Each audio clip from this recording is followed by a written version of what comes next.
The first night feels strange, but not alarming. You lie in bed, eyes open, waiting. Minutes pass, then hours, but sleep never comes.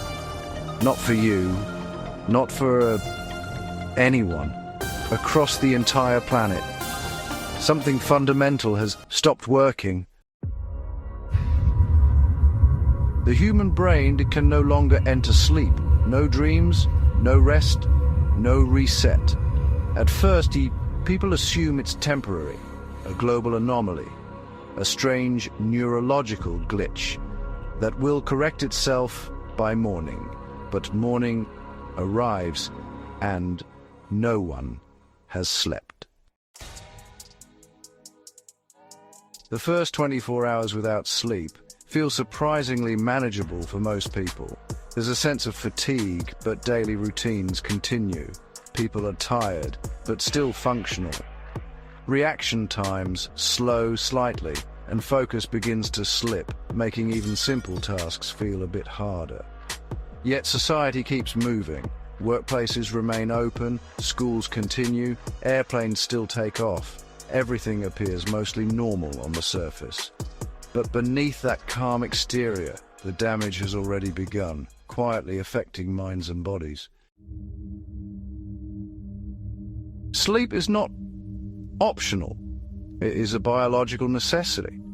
During sleep, the brain clears metabolic waste. Proteins that build up during the day are flushed away. Without this process, those toxins remain accumulating, interfering with neural signals, and slowly damaging the brain itself.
self begins to fray at the edges.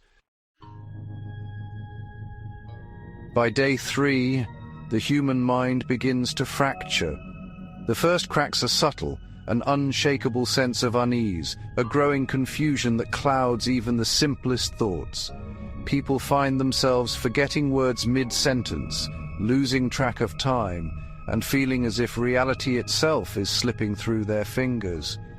Hallucinations start appearing, shadows that aren't real.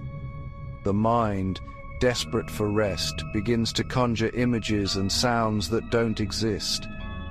Every flicker of light becomes a threat, every shadow a lurking presence. Fear takes root, growing with every passing hour.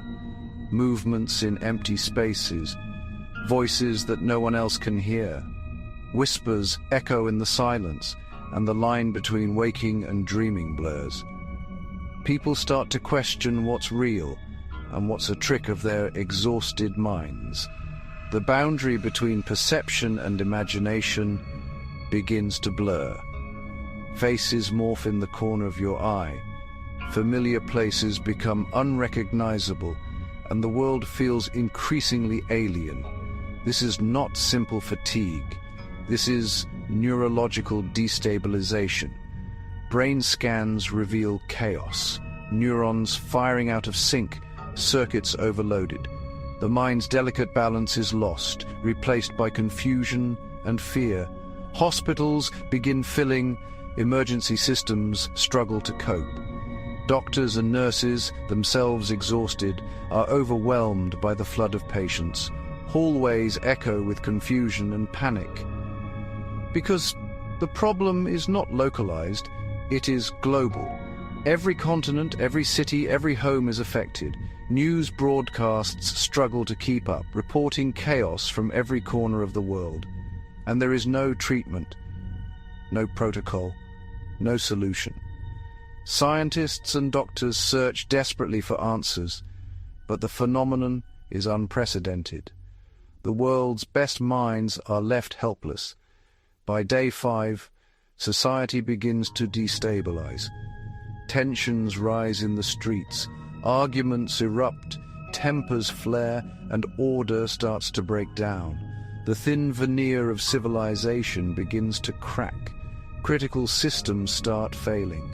Air traffic control errors increase. Planes are grounded, mistakes multiply, and the risk of disaster grows with every sleepless hour. Power grid mismanagement causes outages. Communication networks experience overload. Human oversight is compromised. The infrastructure that supports modern life begins to falter, plunging cities into darkness and silence. The human body begins to deteriorate. Immune systems weaken rapidly. Illness spreads as the body's defenses collapse.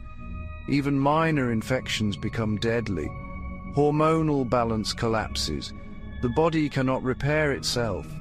Muscles waste away, wounds refuse to heal, and exhaustion becomes absolute. Cells accumulate damage. The heart begins to strain. Each heartbeat is a struggle, and the body's systems falter under the relentless pressure. The brain suffers the most. Cognitive functions collapse, memories fragment, and personality begins to erode. By the end of the first week, education systems collapse first. Teachers and students alike are unable to focus. Lessons are forgotten as soon as they're taught. Students cannot retain information. The economy breaks down. Businesses close, markets crash, and the world's financial systems grind to a halt. Supply chains fail, everything slows, then collapses. Food and medicine run out, deliveries stop, and shelves are left empty. By day 10, micro-sleeps begin, reality disappears briefly. People lose consciousness for seconds at a time, unable to control when or where it happens, then returns, broken, memory fades, identity dissolves. In these moments, the world feels unfamiliar, and even the self becomes a stranger. The fracture is complete. There is no explosion, no single moment of collapse, just slow, unavoidable decline of thought, of structure, of humanity itself. Sleep was never just resting, it was survival, and without it, humanity doesn't fall instantly, it fades. I'll be back.